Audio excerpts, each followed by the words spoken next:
Wonderful. So with that, let's go ahead and get started. Today is May 22nd, 2025, and we're going to start with the Audit and Risk Management Committee. Welcome, everyone. I am Delilah Sotelo, the chair of the committee, and I'd like to go ahead and have Mr. White, Director White, introduce himself, and Ms. Franklin. Morning, everyone. Fred White, member of Audit and Risk Committee. Rebecca Franklin, CalHFA Chief Deputy Director, also filling in for the vacant Executive Director. Great. And we don't have Secretary Fiona Ma here or her representative, but once they walk in, we'll recognize them. Okay. So with that, Ms. Courtney, can you please do a quick roll call? Sure. Ms. Wyant for Treasurer Mott. Dr. White. Here. And Chair Sotelo. Here. We do have a quorum. Wonderful. Thank you. So with that, item number 2 is the approval of the meeting minutes for our last meeting on February 20th. If folks have gotten a chance to take a look at them. And if we have any changes? No changes? No. Okay. So hearing no changes, we'll go ahead and approve the minutes. And we'll go ahead and move on to item number 3, which is the chairperson's comments. So I'm happy to report that in April, CalHFA's fiscal year 2023-2024 annual report, which is officially called our Annual Comprehensive Financial Report, or the ACFR. Is there an ASRF? No, ACFR, was honored by the Government Finance Officers Association with the highest form of recognition. So congratulations to the team for that. Yay. That's a wonderful, wonderful honor. It's really amazing to say that the report has now earned this award from the Government Finance Officers Association for 8 years in a row. Okay, so that's fantastic. We're going to go for 10, right? So congratulations, Erwin and Oksana, for your leadership of the fiscal division and all of their amazing work. So thank you very much. Dr. White, not sure if you want to add any comments there, but I'm very happy about that. I echo all of your comments. I appreciate all of the hard work that the staff, and the leadership here has taken on in terms of keeping CalHFA best in class in terms of a housing finance agency in the country. So thank you. That's great. Yeah, and it's really also a testament to our commitment to transparency, and I think that's really important because that's one of the things that they recognize. So I appreciate that, and we'll make sure to report that back to the board. So with that, that's all for my report back or my summary, and we can go ahead and begin the presentations today. So under item number 4, we've got a presentation on the Enterprise Risk Management Framework, which we asked the team to help us create. Let me introduce Kelly Madsen, the Director of Enterprise Risk Management and Special Initiatives. Thank you, Kelly, for joining us, and take it away. Thank you, Chair.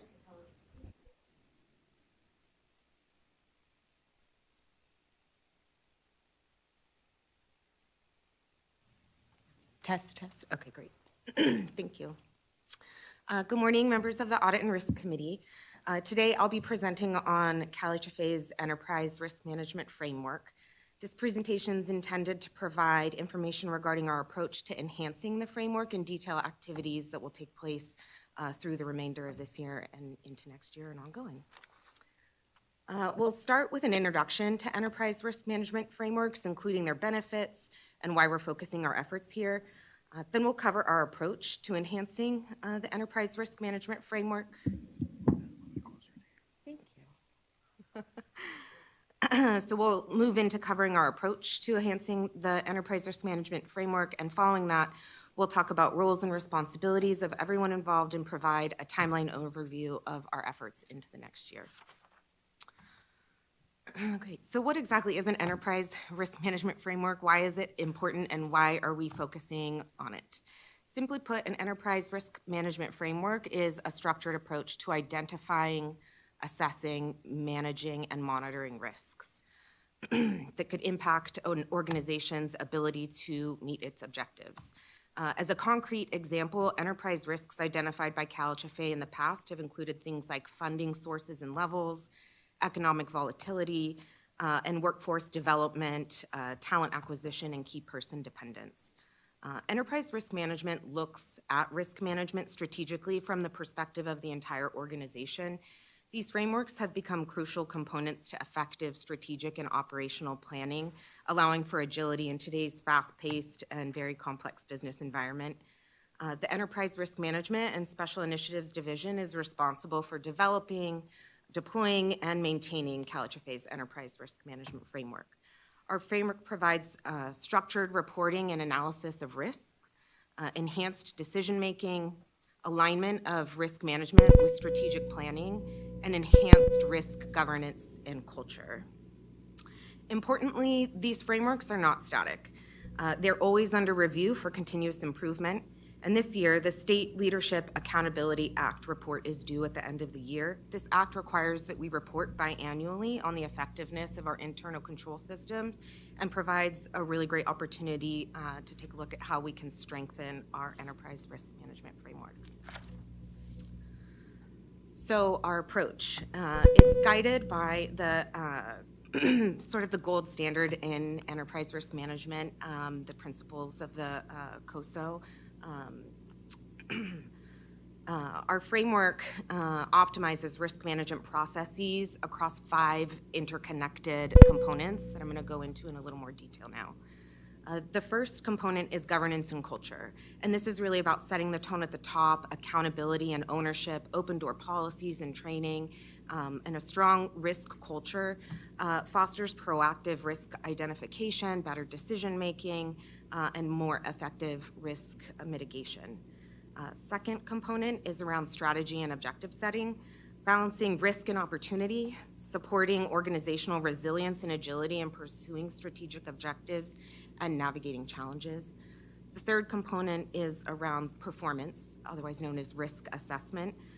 This itself includes 5 main elements, things like your risk appetite, identification, assessment, response, and monitoring. And this represents a very holistic and comprehensive approach towards assessing risk and identifying risks that may affect long-term strategic goals and ensuring that risk management efforts are in the direction of our strategic goals. The fourth component is around review and revision. This is an ongoing evaluation and improvement of the framework. It involves regularly assessing the effectiveness of our controls, adjusting risk responses as necessary, and adapting to changes in the internal and external environment. This component really emphasizes the need for continuous monitoring to ensure that our risk management strategies remain effective in addressing both existing and emerging risks. The fifth and final component includes information, communication, and reporting. This is about ensuring that channels and methods are in place so that relevant risk information is effectively shared throughout the organization. These channels and methods help to facilitate informed decision-making, enhance transparency, and help maintain accountability. They emphasize the need for clear, timely, and accurate communication of risk to all stakeholders. And so together, these 5 components form a robust risk assessment process, risk governance structure, and iterative risk management processes. We'll be working across all 5 of these components as part of our approach to enhancing our own enterprise risk management framework. Ms. Mattson, before you go on, let's have the record reflect that Director Wyant has joined us. Thank you. Thank you. Go ahead. Great. Just in time for roles and responsibilities. So to ensure proper oversight and guidance of the Enterprise Risk Management Framework and Program, the Enterprise Risk Management and Special Initiatives Division will be collaborating with individuals across and at all levels of the agency. Collaboration across all levels improves communication channels, it enhances the strategic and business planning process, It ensures regular review and revision of control functions. It ensures that risk management and assessment remains dynamic and relevant. And finally, it helps to foster a healthy risk culture throughout the entire organization. So each role and responsibility has an essential function in ensuring proper oversight and guidance of this framework. So for starters, this committee will be providing oversight and serve in an advisory capacity as we work to strengthen our enterprise risk management framework. CalHFA's cabinet will aid in defining, establishing, and monitoring risk governance and risk culture. This will be carried out through a series of brainstorming sessions and meetings. The Enterprise Risk Management and Special Initiatives Division serves as the framework's control and assurance function. So we'll be leading the overall design, development, and execution of the framework, ensuring that relevant risk information is communicated to all parties. Finally, there will also be representation from business area subject matter experts. These experts are the risk owners. They're experts in the day-to-day operations, tasks, responsibilities, and strategic goals of their business area, and they understand the various risks associated with their business area operations. They'll be participating in brainstorming sessions, meetings, and surveys to help identify risk, and their involvement ensures that the enterprise risk management framework encompasses all areas of the agency. Now, taking a look at our timeline, you'll notice that the 5 interconnected components of our framework are represented across the timeline. While the activities within each of these components are generally ongoing, this timeline is giving you some highlights of key activities within each one of those components. We started in January with a review of our current framework and research into best practices to guide our approach to enhancing the framework. In June, key governance and culture activities will begin, including the formation of an agency risk committee internally, and concepts for risk training to instill a positive risk culture. By August, we'll be focusing on our performance or risk assessment. Alongside cabinet and our business area subject matter experts, we'll utilize risk identification methods to identify enterprise risks, analyze those risks, and determine our response. In November, a key information, communication, and reporting activity will include an update to this committee on the progress of our risk framework enhancement efforts. We'll also be able to review our State Leadership Accountability Act report at that time, including the top identified risks to the agency and our response and mitigation strategy. And it's with these top risks and opportunities in mind that we'll begin a key activity of the strategy and objective setting next January with our work to develop CalHFA's next 3-year strategic plan. And so with that, I pause and if you have any questions. Thank you very much. I really appreciate such thorough explanation of the framework and the various levers that we need to push and pull to make it make sense. I'm going to open it up to the directors for questions, and then I've got 2 questions of my own. Director White? Just one question. Will the members of ERM, do you anticipate members of ERM working on a transactional level with the subject matter expertise staff? Say, for instance, before a deal comes to the larger board, will ERM have insight or discussions on transactions from a risk perspective? I'm curious to learn a little more about sort of the background for your question. It sounds like you might be referring to some of the multifamily deals that I you put am together. specifically. Okay, great. I do sit as a member on the Senior Loan Committee, and we do provide insight and recommendations into risk from that perspective in that position. Okay.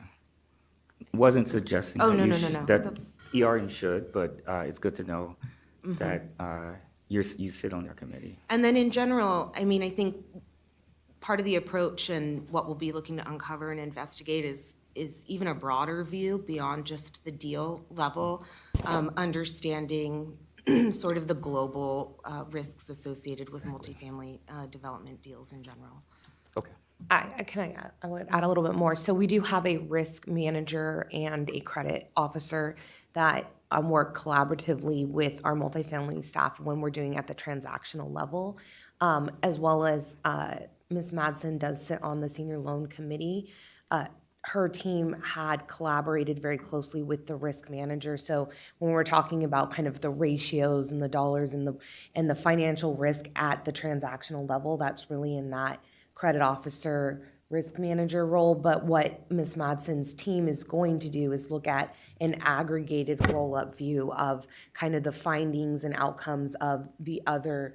And this can happen not just in multifamily, this can happen in single family, this could happen in financial services. And so what would be brought to a board level from an advisory would be an aggregated view of if this is continuing to happen in a certain frequency or the significance of a singular event affects our ability to do business as an agency, as an enterprise, then her team would then be reporting it at that level. But they're really closely collaborating as that's kind of a feeder of information. I think kind of the different roles, but they all kind of work together in different kind of levels. Well, what I'm hearing is that it really is a mantle that kind of covers the entire agency, so that as staff underwrites and assesses the viability of a project, they're looking at the framework to see whether it's compliant with that or not. Mm-hmm. And if there's deviations of that, it's justifiable deviations that are presented to the committee and then therefore brought to the board for final determination. So it's really more, not necessarily case by case, but it becomes part of the mantra of what we look at when we look at transactions. Yeah, and I think, put another way, that's a part of instilling the risk culture throughout the agency and at all levels. Right, and not being afraid of risk, but understanding how to manage risk, evaluate it and manage it. Director Wyand, did you have any questions? Okay. So my question. So my questions really pertain to kind of the operationalizing of this. There's a lot of things that we've thrown around in terms of, reference to cabinet, reference to loan committee, references to EMR. So there's different, vehicles within the organization. Tell me who is on the cabinet, what positions are in the cabinet, and how does that differ from executive management versus senior management? They might be one and the same, and it could be just a distinction of language. But when I say members of cabinet, I'm referring specifically to the division directors across the entire agency. So representation from information technology, single family, multifamily, fiscal finance. Okay. So yeah, everybody at that director level. Okay. So going back to your timeline chart, if I can ask that when you report back to the committee, that we look at and understand maybe the organizational touch points, so that we see, who you're calling the cabinet, who you're calling senior management, just kind of more of an organizational framework. Yeah, absolutely. I think that could be really helpful in illustrating the depth and breadth of the program. Yeah. We'll work on a nice way to visualize that and display that information for you. That's great. And then, I'm sorry, go ahead. I was going to say also in the State Leadership Accountability Act, the SLAY report, the control environment is also described in great detail. So when as part of the SLAY report, the committee can also be seeing the full control environment. Yeah. I just think it's important that we're transparent about where those quality controls happen. Yeah, absolutely. Thank you. And then, is there alignment as you work on this framework? Is there alignment and tied back to kind of the goals of the organization, the mission of the organization, and can in your framework you establish how each of the controls that we have in the framework tie back to strengthening the mission and the goal of the organization? Yeah, I mean, that's really the overall goal and objective here. I think we're functionally set up really well for that to happen, given that part of my role and responsibility is not only developing and deploying the enterprise risk management framework, but it's also managing the development of our strategic plan. So I've got a unique position to be quite in-depth into both at the same time. And we are working very diligently to marry these processes together in a better way. I think understanding the risks that we face as an agency do present as an opportunity as well. We can understand where we need to shore up, how much room we have. It can inform things like appetite, and the flexibility and agility around that. So, that is ultimately my goal, is to be able to roll into, especially, a moment as pivotal as right now, where we'll soon be developing our next 3-year strategic plan. I'd like to bring everybody along in that process to fully understand what the risks are that we face, so that fully informs the development of our own strategy, goals, objectives, and how we'll go about pursuing those things. Right. And does that include an evaluation of external risk, like Yeah, federal budgets? Absolutely. Okay, great. Yeah, internal risk, external risk, Great. absolutely. That's wonderful. Okay. So my last question is there anything that the committee or the committee members can do to support your efforts, or anything that you need as you build out this framework? This has been a really wonderful opportunity to lean into the information communication reporting. Hearing your feedback and hearing your questions help me understand, where your focus and priorities are. So that has already been helpful today, and having the forum to engage you on the work that we're doing, and be assured that you're supportive and remain interested. And as you see fit or spot opportunities for us to do something perhaps differently or better, I would welcome that insight and advice. That's great. Well, you're always welcome to come back to the committee. This is new for the committee, so the more touch points that we have, I think the better it's going to be for everybody. So thank you very much for your presentation and for all your work and efforts. Great. Thank you. Thank you. So Courtney, do we have any comments from the public on this matter? If any members of the public would like to make a comment, please raise your hand or come forward. I'm not seeing any, no. Okay, with that, we'll go ahead and move on to item number 5. We'll have our comptroller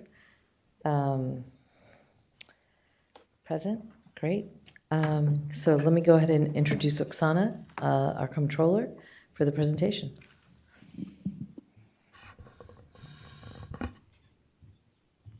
Is it working? Yeah. Okay, perfect.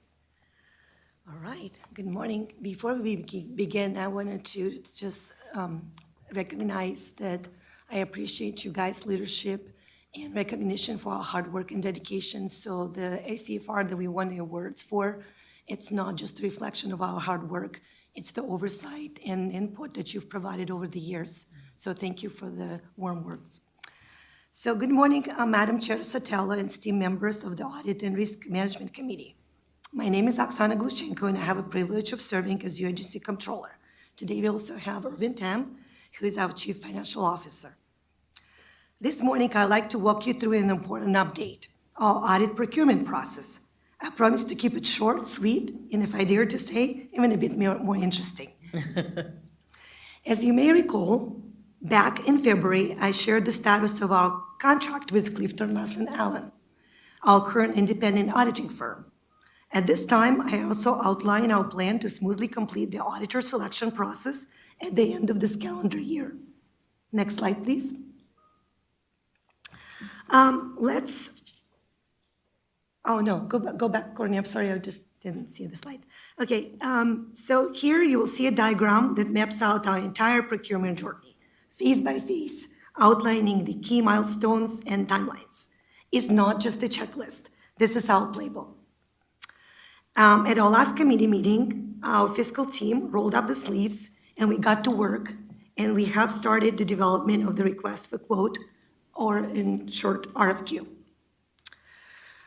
So what makes this RFQ is different? We have been laser focused on 2 guiding principles, objectivity and audit quality. To support this, we have incorporated best practices from American Institute of CPAs and Government Finance Officer Association. We're not just checking the boxes. We're making sure that the process reflects both technical expertise and fair, transparent pricing. While we're not shopping for the cheapest offer, we do expect the fees reflected to be reasonable for the scope and complexity of our agency's audit. It is about value, not just the cost. So we have finalized the RFQ, as you see it on the chart, at the end of April. And this includes an overview of our agency, project scope, timelines, auditor requirements, selection criteria, and how the evaluation will work. Today, we will zoom on the selection criteria as you requested in the prior meeting. The blue highlighted section on the slide represent that framework. We plan to planish the RFQ after today's meeting on the agency website on about May 29th. So let's look and review what this framework would look like and what the selection criteria consist of. Next slide, please, Courtney. So the first phase is preliminary review. Here is where we begin. Our goals here is simple. We want to make sure submissions are complete and responsive. Every firm has to meet the set of minimum qualifications, or MQs, in order to move forward. Let's go through them really quickly. The firm must be a licensed public accounting firm that provides audit and attestation services. The firm must have conducted at least 2 audits for Housing Finance Agency or similar entities with over $1 billion in assets. They must also have 2 years of experience implementing new GASB standard pronouncements. And in terms of experience, we're looking for the depth in areas like mortgage-backed securities, bond and loan accounting, estimating loan losses, or experience examining derivative instruments. They must be based in the United States, and both the principal and engagement partner must have at least 5 years of public accounting experience. Only firms that meet all of these MQs can proceed to the next round. The next step will be the technical quote evaluation phase. In this phase, we will take a deeper dive and evaluate relevant experience, organizational capacity, and the caliber of the team assigned to this engagement. This is where we separate qualified from the exceptional. We want to know, can they support us? Do they understand us? Are they bringing their A-team? And the next phase is going to be the fee quote evaluation. Now let's talk numbers.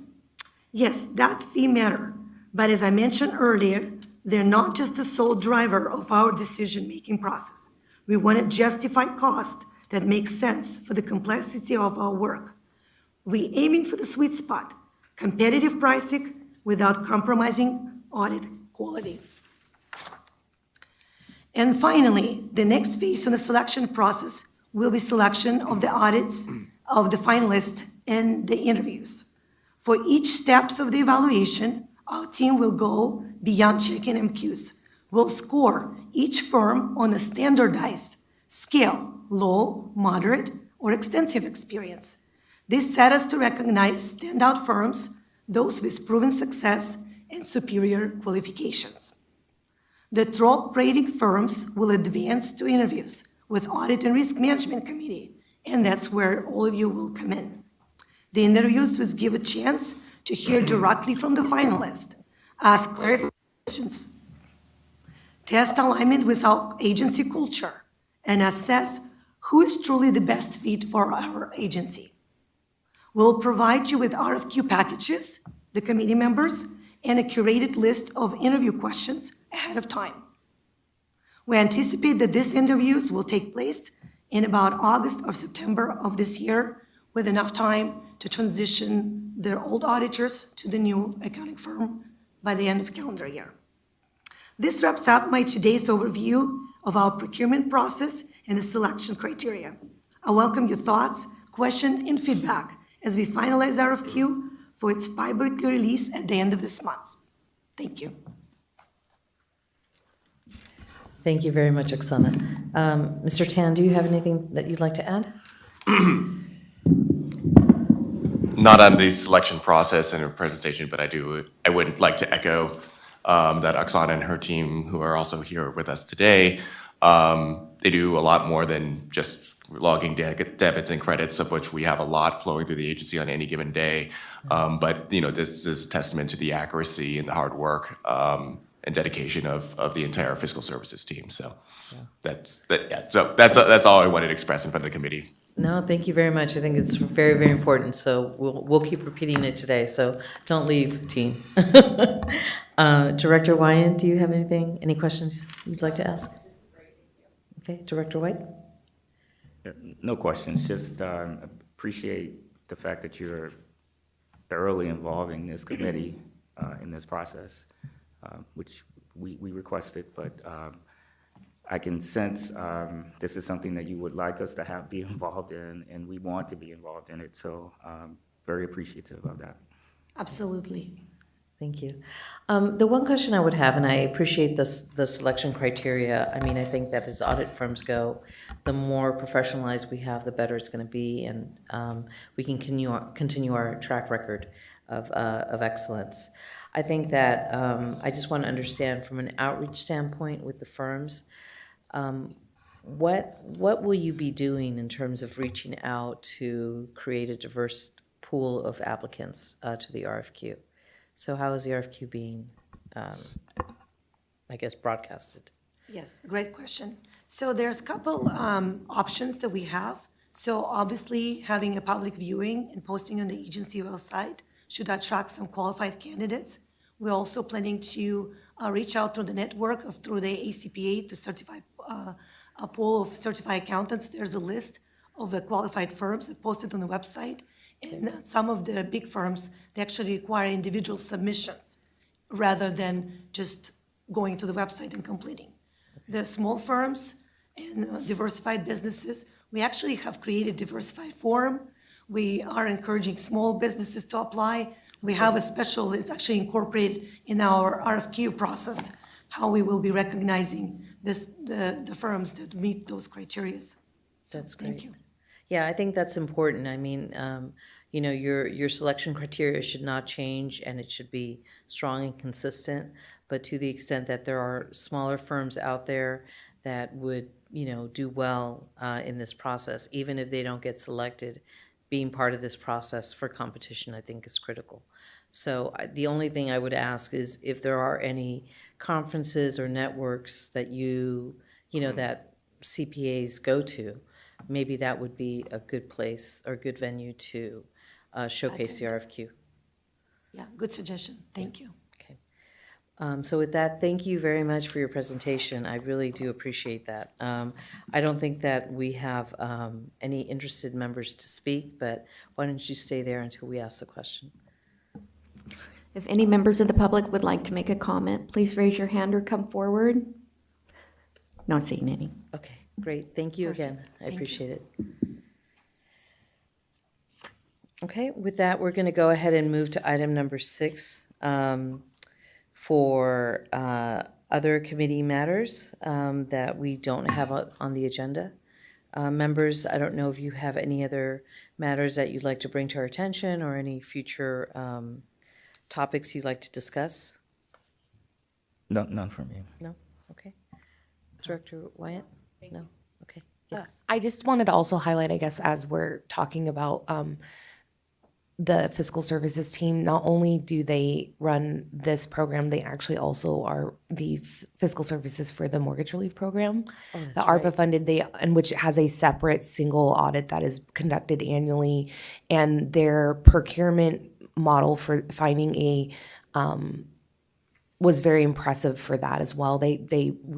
California, as Dr. White had insinuated earlier, we are a desirable client to have, but wanted to recognize that team, that it's beyond just what we talk about in this committee, but it's also, as Director Sotelo sits on the other board for the mortgage relief program, it's also they actually have not solicited, learned that whole process and ran 3 successful, I think, single audits, clear audits on that for that as well. And so wanted to highlight that team because it's not just HFA and, reading the list of qualifications and all of the different kind of accounting activities. And then also Ms. Gluchenko personally has taken ownership of being the executive coordinator for this committee as well. So just wanted to highlight her and all of the good work that she's been doing, and we really appreciate that. That's great. Yeah, the professionalism with which we've been presented over the last, year and a half with your, with your involvement has been really significant and important. So thank you very much. Okay, so with that, I'm going to go ahead and open the forum to public comment. Now we offer the opportunity for the public to speak. And Courtney, I'll turn it over to you. If any members of the public would like to make a comment, please come forward or raise your hand. Not seeing any, thank you. None? Okay, great. And, members of the fiscal team, if you want to say something, No, we're good? Okay. So with that, thank you everyone for your participation today, for your presence, and for the hard work that it takes to report to us every time we have an inkling of something that we want to know. You guys are so super responsive, so thank you very much for that. And if there are no other matters, why don't we go ahead and entertain a motion to adjourn? Motion to adjourn. Okay. So no objections, we'll go ahead and adjourn. Thank you very much, everyone.